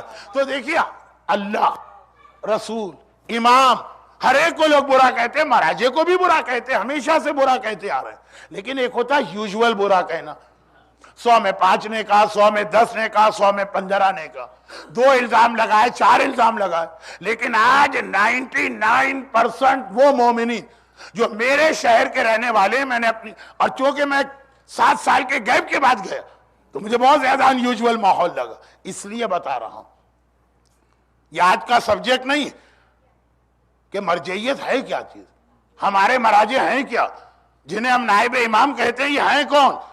یہ نائب امام ہمارے ایسے ہیں کہ دنیا کی کسی قوم کو امام ایسے نہیں ملے جیسے ہمیں نائب امام ملے، لیکن وہی جو خدا کا اعلان کہ تم نعمت کو ٹھکراؤ گے، نقصان تمہیں کو ہوگا، نائب امام، اتنا پروپیگنڈا۔ جزیرہ خضرہ میں جو مومن گئے، ایک نہیں گیا، اتنے سارے گئے، اور یہ نہیں کہ پورا گروپ ایک وقت میں، کوئی آج گیا، کوئی 50 سال بعد، کوئی 150، کوئی 300 سال کو، تو یہ مختلف موقعوں، امام کا جزیرہ، امام کی حکومت ہے، امام وہاں رہتے نہیں ہیں، پھر بتا دوں، رہتے ہمارے درمیان ہیں، لیکن سسٹم پورا امام کا بنا ہے۔ وہاں پہ دیکھا جو آخری ایتھینٹک راوی گیا تھا، وہاں پہ دیکھا کہ 5 ہمارے بڑے بڑے مرجع ایسے ہیں جن کا روزانہ وہاں پہ تذکرہ کیا جا رہا۔ دیکھیں امام کی حکومت، لوگ ڈائریکٹ امام کے کانٹیکٹ میں، ہر مسئلہ امام سے پوچھا جاتا، لیکن شیخ صدوق کا ذکر، لیکن شیخ توسی کا ذکر، لیکن محقق ہلی کا ذکر ہے، یہ نائب امام، یہ مراجع کرام جن کی ایک طرح سے وہاں ضرورت بھی نہیں ہے۔ جیسے اگر ہمارے سامنے خود امام بیٹھے ہوئے ہوں اور مرجع بھی بیٹھا ہوا ہو تو ہم امام سے، ہم مرجع سے تو مسئلہ نہیں پوچھیں گے، امام سے پوچھیں گے۔ ہاں یہ الگ بات ہے کہ امام مرجع کا اسٹیٹس بتانے کے لیے کہیں مجھ سے مت پوچھو، ان سے پوچھو، ایسا ہو چکا۔ قم کا مومن مدینہ منورہ پہنچا 8ویں امام کے بعد، مولا ایک مسئلہ پوچھنا، کہا آئے کیوں؟ جب زکریا ابن آدم ہمارا ریپریزنٹیٹیو تمہارے شہر میں، جو وہ کہہ رہا ہے سمجھو میں کہہ رہا ہوں۔ ایک مومن بیوی کو طلاق دے بیٹھا غصے کے عالم میں۔ اب شیعہ فقہ میں غصے کی طلاق نہیں ہوتی، غیر شیعہ فقہ میں غصے کی طلاق ہو جاتی۔ ہمارے یہاں اگر آپ سلپ آف ٹنگ بیوی سے کچھ اور کہنا چاہتے، طلاق کا لفظ زبان پہ آ گیا، کچھ نہیں ہوا۔ دوسروں کے یہاں اگر غلطی سے بھی آپ نے طلاق کہہ دیا، آپ کے دماغ میں بھی نہیں تھا۔ وہی جو ارتھ کوئک والا سال تھا 2007، میں فیصل آباد پاکستان کا ایک بہت بڑا شہر ہے جو مانچسٹر آف پاکستان کہلاتا ہے ٹیکسٹائل کی وجہ سے، میں وہاں جا رہا تھا مجلس پڑھنے، راستے میں ایف ایم ریڈیو، اس میں ایک پروگرام آ رہا تھا عالم آن لائن، یہ نام بہت سارے پروگرامز کا ہے، عالم آن لائن۔ تو ایک بڑا عجیب مسئلہ رمضان کے روزے کے عالم میں نے سنا کہ ایک مولانا صاحب کہہ رہے تھے کہ اپنے بیٹے کا نام کبھی طارق نہ رکھنا. اچھا یہ ہمارے یہاں بھی ذرا برا ہے لیکن کسی اور وجہ سے. ریزن کیا بتا رہے؟ کہہ رہے طارق کا لفظ ایسا کہ بہت برائٹ چانسز ہے کہ آپ کبھی اپنے بیٹے کو بلائے طارق بیٹا ادھر تو آنا، اور غلطی سے بجائے طارق کے آپ کے طلاق اور آپ کی بیوی کو طلاق پڑ جائے گی. وہ آپ کے لیے حرام ہو جائے گی، نکاح ٹوٹ جائے گا، رہنا بھی ساتھ حرام ہوگا. آپ طارق کو بلا رہے ہیں، غلطی سے طارق کے بدلے طلاق زبان پہ آ گیا یا طالق زبان پہ آ گیا.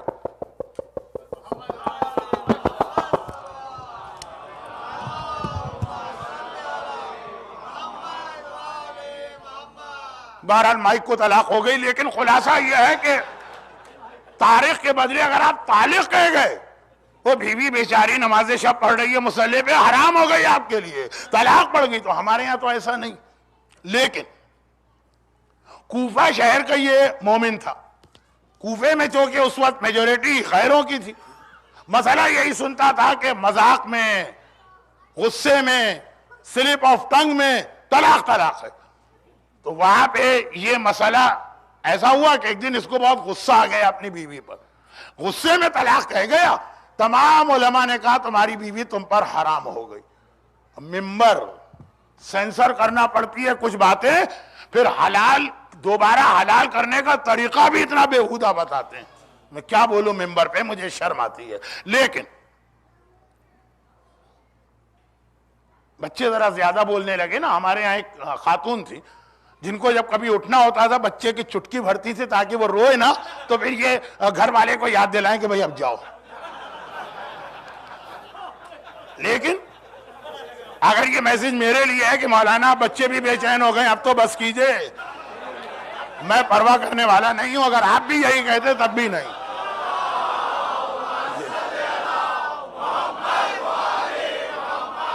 لیکن چونکہ بہت ہی ارلی ان دا مارننگ میرا چیک ان ہے ایئرپورٹ پہ، تو بہرحال مجھے خود جہاں پہ میں خود دیکھوں گا اب میرے لیے مشکل. ویسے آپ کی اتنی محبتیں مل رہی ہیں اور اتنا ٹینشن کے ساتھ آپ 1.25 گھنٹے کے بعد بھی مجھے سن رہے ہیں.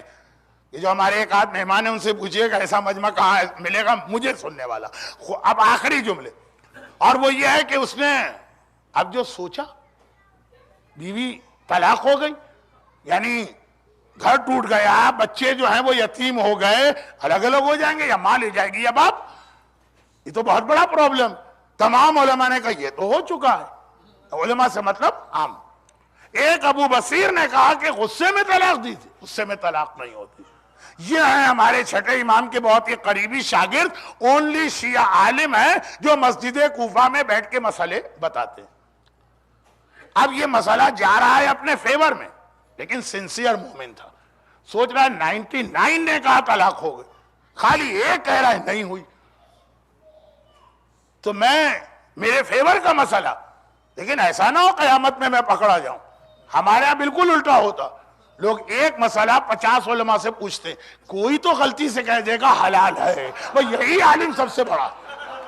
نیکسٹ ٹائم وہ کہتا ہے حرام ہے، لیکن کوئی اور اس کی زبان پہ آ جاتا ہے حلال. آج وہ نیکسٹ ٹائم وہ سب سے بڑا عالم ہے. ہم مسئلہ زیادہ پوچھتے ہیں، کوئی تو پرمیشن دے دے گا، اور اس کے پاس خوف خدا ہے کہ مسئلہ قیامت کا ہے. ایسا تو نہیں کہ میں اپنے فیور کی وجہ سے ان کی بات مان رہا ہوں. ابو بصیر سے کہا کہ بھائی میں کیسے آپ کی بات پہ یقین کروں؟ کا کیا طریقہ؟ اب یہ زمانہ امام ہے، اگر تو چھٹے امام سے ڈائریکٹ سنے گا تو یقین کر لے گا. کہا پھر کیا شک، اگر امام سے پوچھو کہ چلے جا. وہ امام کے پاس گیا اور جا کے ڈائریکٹ امام سے مسئلہ پوچھا. امام نے جواب نہیں دیا. کہا جو ہمارے نائب ابو بصیر نے کہا وہی ہمارا جواب ہے. پھر سمجھایا. جب اس نے کہا سمجھ میں نہیں آئے، کہا طلاق نہیں ہوئی، لیکن کیوں تو نے اتنی زحمت اٹھائی؟ یہ ہمارے نائب ہیں جو یہ کہیں سمجھو ہم نے کہا ہے، ہمارے پاس آنے کی ضرورت نہیں ہے. زیارت کے لیے آؤ، دعا کرانے آؤ، برکت کے لیے آؤ، کبھی کبھار برکت کے لیے ایک آدھ مسئلہ پوچھنے آؤ، لیکن جب وہاں موجود ہے ہمارا نمائندہ تو امام کے ہوتے ہوئے بھی بھئی ہمارا دل تو نہیں چاہے گا اگر امام اور مرجع دونوں بیٹھیں، ہم تو امام سے پوچھیں گے. لیکن اگر امام کہہ دیں ان سے پوچھو تو یقیناً پھر ہم انہی مرجع سے پوچھیں گے. تو یہ مراجع جنہیں امام نے اپنا نمائندہ اپنی زندگی میں بھی بنایا اور اتنا ان کا احترام ہے کہ جس جزیرہ خضرا میں امام زمانہ کی حکومت ہے، ان کے بیٹے حکومت کر رہے ہیں، وہاں پہ امام ریگولر وزٹ کر رہے ہیں، وہاں بھی بڑے احترام کے ساتھ اس دور کے مراجع شیخ توسی، محقق ہلی، شیخ صدوق، ان علماء کا تذکرہ ہو رہا۔ کراچی کی بعض مجلسوں میں میں نے اپنے کان سے سنا کہ ان کے نام جو جزیرہ خضرا میں مشہور ہے لے کے لعنت بھیجی جاتی۔ کیوں؟ اینٹی مرجعیت پروپیگنڈا اتنا زیادہ بڑھ گیا کہ ہمیں معلوم ہی نہیں کہ اگر امام غیبت میں ہے تو اس کا ایک ریزن یہ کہ ہدایت کا انتظام کر کے گئے، ورنہ یہ الزام امام پہ آئے گا کہ مولا اپنی زندگی بچانے کے لیے نعوذ باللہ آپ نے پوری قوم کو گمراہی کے حوالے کیا، یہ قوم کہاں سے ہدایت پائے؟ ہمارے ہادی تو آپ ہیں، تو جواب دیں گے۔ جیسے میرا دادا علی کوفے میں تھا لیکن مصر میں مالک اشتر کو نائب بنایا تھا، جیسے میرا دادا چھٹا امام مدینے میں تھا، کوفے میں ابھی بصیر کو نائب بنایا تھا، جیسے میرا 8واں امام مدینے میں تھا میرا دادا، لیکن زکریا ابن آدم کو قم میں نائب بنایا تھا۔ ہم بھی دنیا کے کسی گوشے میں ہیں لیکن نائب بنا کے جا رہے ہیں، نہ صرف یہ کہ وہ ہدایت کریں گے بلکہ آخری واقعہ جس پہ یہ مجلس، یہ خوشحالی کا جشن مکمل ہو رہا ہے، آخری واقعہ شیخ مفید، تاریخ شیعہ کے اہم ترین علماء میں سے ایک، انہی کے پڑھائے ہوئے شاگرد سید رضی تھے جنہوں نے نہج البلاغہ جیسی کتاب کمپائل کر دی۔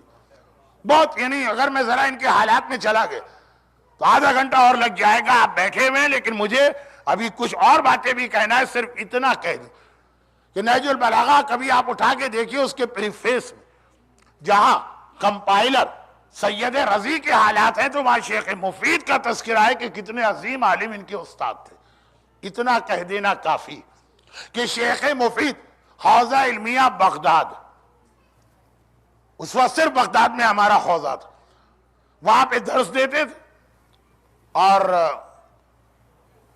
ایک رات کو بڑا عجیب خواب دیکھا، یہ شیخ ہیں سید نہیں، خواب میں دیکھا کہ ایک نقاب پوش اور سیاہ پوش بی بی میرے پاس آئی اور اپنے ساتھ 2 چھوٹے چھوٹے بچے 4 سال 5 سال کے لائی اور کہہ رہی ہیں کہ یا شیخ علمہم الفقہ، میں اپنے بیٹوں کو لائی ہوں، ان کو علم فقہ پڑھا دے۔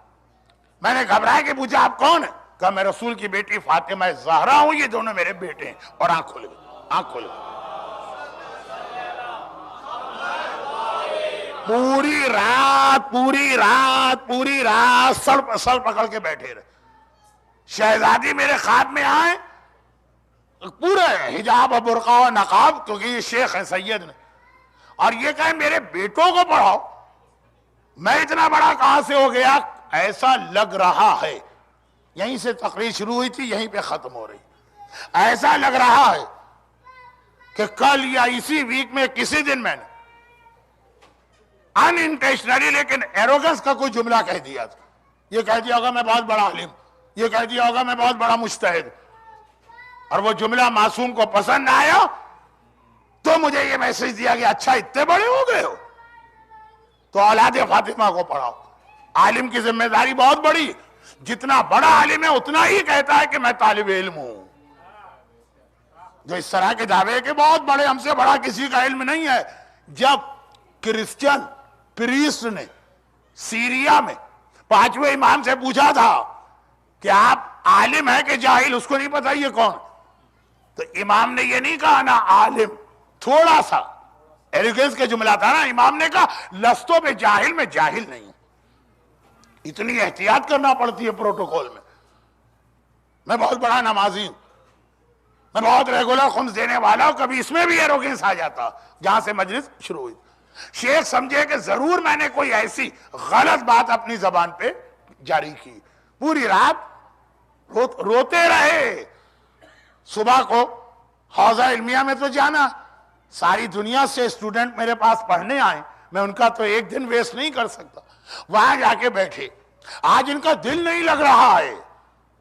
تھوڑی دیر گزری تھی، بغداد کے ایک انتہائی شریف سید گھرانے کی ایک بہت ہی مشہور متقیہ مومن جس کا تقوی مشہور تھا، فاطمہ نام تھا، پورے حجاب کے ساتھ آتی، شیخ کے سامنے وہیں بیٹھی جہاں رات کو سپنے میں دیکھا تھا، اور اپنے ساتھ 2 بیٹے لے کے آئی تھی، وہیں بٹھائے جہاں رات کو شہزادی نے اپنے بیٹے بٹھائے، صرف ایک جملہ کہا جو رات کو سپنے میں تھا، علمہم الفقہ، اے شیخ میں اپنے بیٹوں کو لائی ہوں، ان کو علم دین سکھا دیجئے۔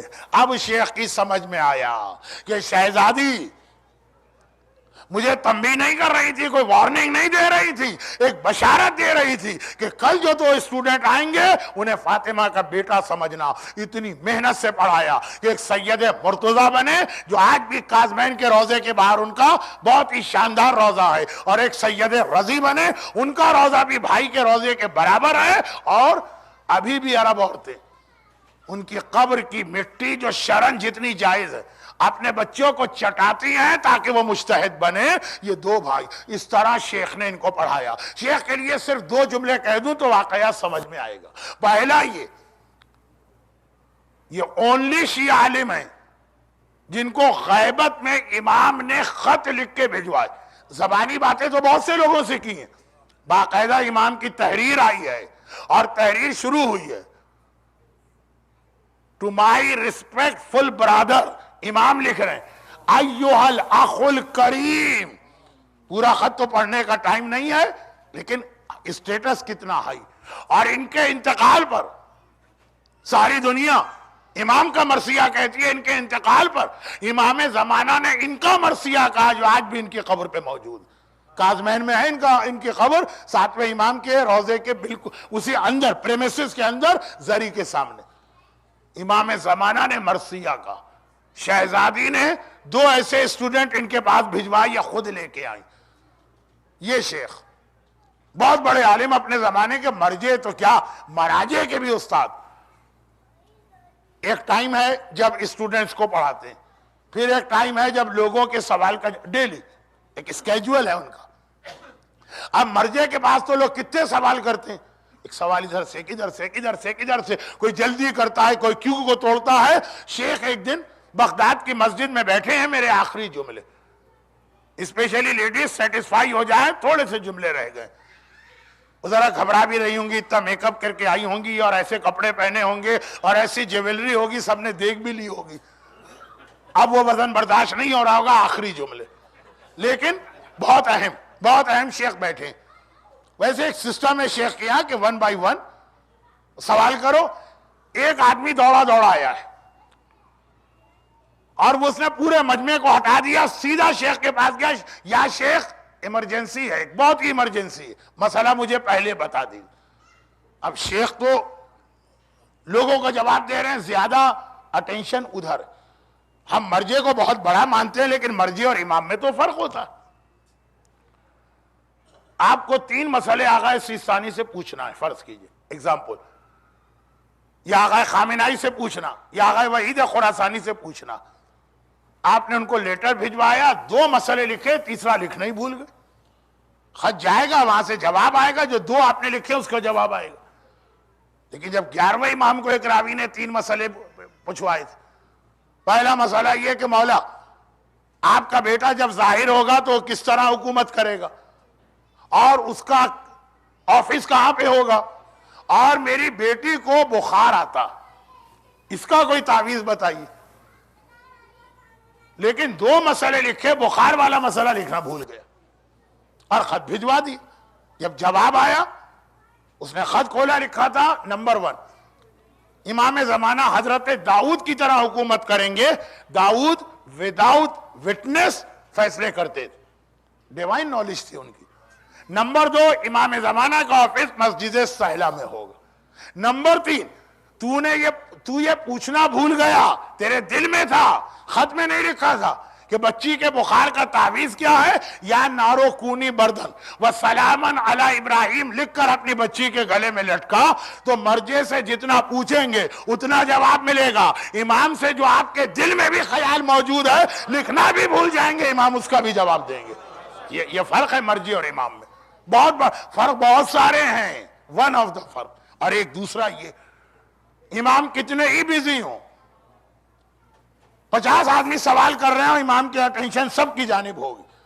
مرجع بہرحال ایک انسان ہے. ابھی وضو، غسل، خمس، حجاب، لوگ مختلف سوال کر رہے ہیں، یہ لائن کو کراس کر کے آیا. قریب آ کے کہتا ہے بہت ہی ارجنٹ مسئلہ، اور وہ یہ ہے کہ ہمارے گاؤں میں جو بغداد سے مثلا 50 مائل دور ہے، یہ جو اتنی شاندار گاڑیاں پارکنگ میں نظر آ رہی ہیں، مرسیڈیز اور بی ایم ڈبلیو اور فراری اور پتہ نہیں کون کون سی، اس زمانے میں یہ رواج نہیں تھا. اونٹ 50 میل دور سے آیا ہوں. ہمارے گاؤں میں ایک عورت کا بھی ابھی انتقال ہوا آج، وہ پریگننٹ ہے، بچہ اس کے پیٹ میں زندہ ہے. اب پرانے زمانے کی میڈیکل سائنس بھی رکھی. ہماری قوم میں ڈسپیوٹ ہو گیا ہے کہ کیا کرے. کچھ لوگ کہتے ہیں کہ رسول اللہ کی حدیث ہے کہ میت پر غسل کا پانی بھی آہستہ سے ڈالنا، کیونکہ اسے بڑی تکلیف ہوتی. تو اگر میت کو، ڈیڈ باڈی کو کاٹیں گے بچہ نکالنے کے لیے تو ماں کو کتنی تکلیف ہوگی.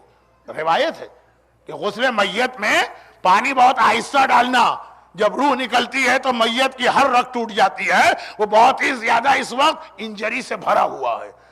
تو اب آدھے لوگ کہہ رہے ہیں کہ بھائی ایک ایسے بچے کے لیے جو ابھی پیدا بھی نہیں ہوا، ہم اس کی ماں کو اتنی تکلیف کیسے دیں، اس کو اسی طرح دفن کر دو. آدھے لوگ کہہ رہے ہیں واہ یہ کیسے ہو سکتا ہے، ماں مری ہے بچہ تو زندہ، ایک زندہ مومن کے بچے کو ہم کیسے دفن کریں گے. اور ایک ڈسپیوٹ بڑھ گیا. آخر یہ طے پایا کہ مرجع وقت سے کانٹیکٹ کیا جائے. تو میں 50 میل دور سے بھاگا آ رہا ہوں، ڈیڈ باڈی ہے، زیادہ دیر رہی تو بچہ تو ویسے ہی مر جائے گا. بتائیے کیا جواب. اب شیخ 10 آدمیوں کی طرف ان کی اٹینشن، کہا کہ میت کی بات ہے، تکلیف کی بات ہے، جاؤ اور جا کر اسی حالت میں ماں کو دفن کر دو. بس اس کے لیے مرجع کی ورڈنگ فائنل. بس اب کچھ نہیں، کوئی آرگومنٹ، کوئی بحث، کچھ نہیں. بھاگا چلا گیا، ختم بات. تقریباً 4-5 سال کے بعد یہ آدمی ویسے ہی شیخ مفید کی زیارت کے لیے بغداد آیا. اتنا ایزی نہیں تھا پہلے زمانے میں مرجع کی زیارت. تقیہ کا زمانہ تھا، حکمران زائرین کو قتل کراتے. قریب آیا اور سلام کیا جیسے آپ آغا سیستانی سے ملاقات کریں، فل پروٹوکول کے ساتھ بیٹھ گیا. اور پھر مسکرا کے کہا کہ یا شیخ آپ نے مجھے پہچانا. اب وہ امامت تو ہے نہیں. کہا کہ نہیں، اتنے لوگ ڈیلی آتے ہیں جاتے ہیں، سوری میں پہچان نہیں پایا. کہا میں 5 سال پہلے آپ کے پاس آیا تھا، اور یہ جو دیکھ رہے ہیں نا میرے ساتھ، یہ 5 سال کا ایک بچہ، یہ وہی بچہ ہے جس کے لیے آپ نے پہلے فتویٰ کچھ دیا تھا اور بعد میں اپنا فتویٰ چینج کیا تھا. اب شیخ چونکے، فتویٰ چینج کرنا تو مجھے یاد نہیں آ رہا. کہا کیا بات، پورا واقعہ بتاؤ. کہا 5 سال پہلے میں آیا تھا، یہ بچہ ماں کے پیٹ میں تھا اور اس کی ماں مر گئی تھی اور ہماری قوم میں ڈسپیوٹ ہو گیا تھا، تو ہم نے آ کے آپ سے پوچھا، آپ نے کہا کہ ماں کو اسی بچے کے ساتھ دفن کر دو، اس کا پیٹ نہیں کاٹنا ورنہ تکلیف ہوگی. پرانے زمانے کے میڈیکل سائنس ذہن میں رکھیے. اور میں آپ کا مسئلہ سن کے دوڑا چلا جا رہا تھا. جب بالکل اپنے گاؤں میں انٹر ہونے لگا، پیچھے سے کسی نے آواز دے کے مجھے روکا. میں نے مڑ کے دیکھا ایک بہت ہی خوبصورت عرب نوجوان کھڑا، وہ بھی اونٹ پر، اور کہہ رہا ہے کہ مجھے شیخ نے مسئلہ بتایا، وہ غلطی سے بتایا. شیخ کا ایکچول فتویٰ یہ ہے کہ مومن کی جان بچانا واجب ہے. بھئی ایبورشن اسلام میں کیوں حرام ہے؟ ماں کو تکلیف ہوتی ہے تو ہو جائے، اس کا پیٹ کاٹ کے بچے کو نکالو. آنے والے نے آپ کا ایکچول مسئلہ آپ کا بتایا. اگر وہ کہتا کہ شیخ نے یہ کہا میں یہ کہہ رہا ہوں تو اس کی بات نہیں مانتا. کہا شیخ کا اصل مسئلہ یہ، اور چہرہ بھی ایسا تھا کہ بالکل اس پہ ٹرسٹ آ رہا تھا. چنانچہ میں گاؤں میں گیا اور ماں کے پیٹ کو کٹ کیا گیا، بچہ نکلا. یہ وہی بچہ ہے جو 5 سال کا ہو گیا. شیخ نے سنا. اب اتنا تو شیخ کو یاد ہے. ہمارے مراجع کی میموری بہت اسٹرانگ ہوتی ہے، بلکہ one of the condition of تقلید یہ کہ جس کی آپ تقلید کریں وہ بالغ ہو، عاقل ہو، حلال زادہ ہو، اس کی میموری بہت اسٹرانگ ہونی چاہیے. شیخ کو یاد، میں نے اس طرح سے کوئی فتویٰ کبھی چینج نہیں کروایا. ایسا نہیں ہوا کہ فتویٰ دیا ہو اور بعد میں کسی کو کہا ہو کہ دوڑ کے جاؤ اور میرا دوسرا فتویٰ بتاؤ. عالم ہیں، علماء کے استاد ہیں، مجتہد ہیں، مرجع ہیں، مراجع کے استاد ہیں. سمجھ گئے کہ وہ زمانے کے امام تھے کہ جنہوں نے میرے فتوے کا کریکشن کیا، مگر ایک بار گھبرا کے اپنے آپ سے کہا، یا شیخ تم یہاں آ کے بیٹھ گئے، لوگوں کو مسئلے بتا رہے ہو، اور تمہارے مسئلے کی وجہ سے ایک مومن مارا جاتا، ماشاءاللہ 5 سال کا کتنا پیارا بچہ یہ مارا جاتا تمہارے غلط مسئلے کی وجہ سے، قیامت میں اس کے خون کا جواب دے سکتے تھے؟ اور پتہ نہیں ایسے کتنی مسٹیک مجھ سے ہو جائے، میں نہیں دوں گا فتویٰ، میں لوگوں کی وجہ سے، ان کی گائیڈنس کی وجہ سے قیامت میں قاتل نہیں بننا چاہتا۔ ہو سکتا ہے کبھی میں کسی بے گناہ عورت کو طلاق دلوا دوں، ہو سکتا ہے کبھی میں کسی کے مال پر کسی دوسرے مال کو کسی کو فتویٰ دے دوں کہ قبضہ کر لوں۔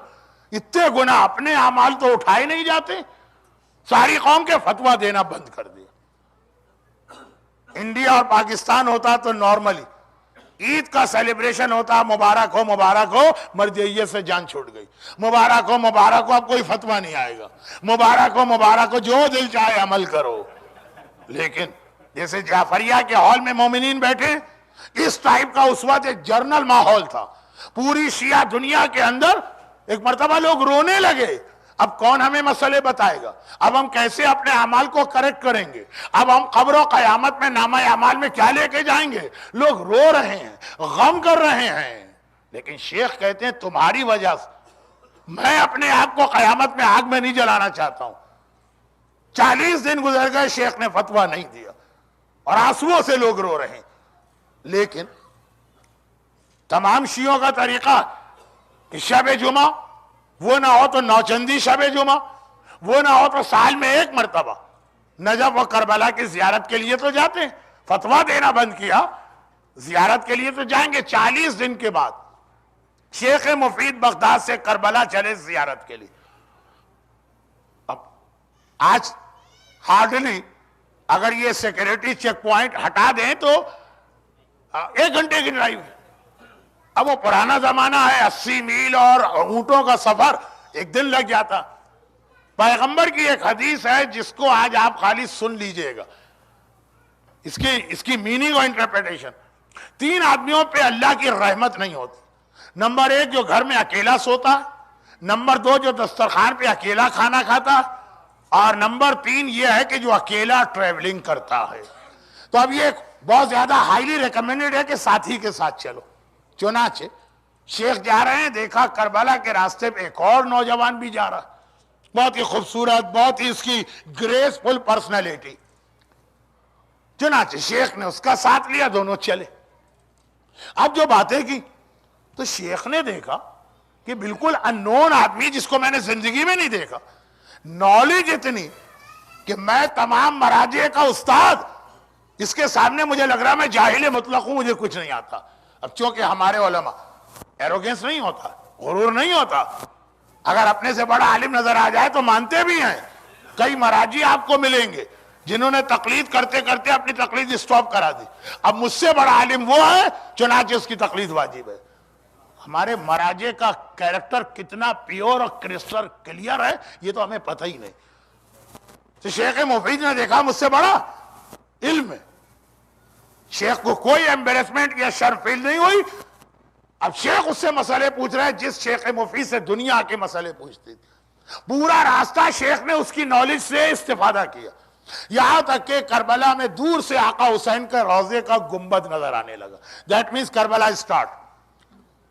اس نے کہا کہ یا شیخ میرا اور تمہارا راستہ یہاں سے الگ ہے، آپ تو سیدھے حرم جا رہے ہیں روضے میں کہیں اور جا رہا ہوں، بعد میں آؤں گا، خدا حافظ، سیپریٹ راستے، تم ادھر میں ادھر۔ اور ایک بات تو بتاؤ، پورے راستے تم نے مجھ سے سوال کیا، ایک سوال میں آپ سے پوچھنا چاہتا ہوں۔ اچھا اب عربی میں آپ تو ہوتا نہیں، انگلش کی طرح یو ہے، تو ایک چھوٹا بچہ اس کو بھی ہم یو کہیں گے، مرجے وقت کو بھی یو کہیں گے۔ تو کہا کہ میں تم سے ایک سوال پوچھنا چاہتا ہوں۔ تم نے تو پورے راستے پوچھے، ایک سوال، اور وہ یہ ہے کہ آخر تم اتنے بڑے عالم، نائب امام، فتوے دینا کیوں بند کر دی؟ شیخ نے کہا تمہیں نہیں معلوم، ایک مومن کا معصوم بچہ میری وجہ سے مرنے جا رہا تھا، اور خدا معلوم وہ تو واقعہ مجھے پتہ چل گئے، خدا معلوم ایسے کتنے اور واقعات میری لائف میں آ چکے ہیں اور یا فیوچر میں آئے۔ اس نے کہا گھبراؤ نہیں یا شیخ، تمہارا کام ہے فتویٰ بتانا، جہاں غلطی ہوگی ہمارا کام ہے تمہاری کریکشن کرنا۔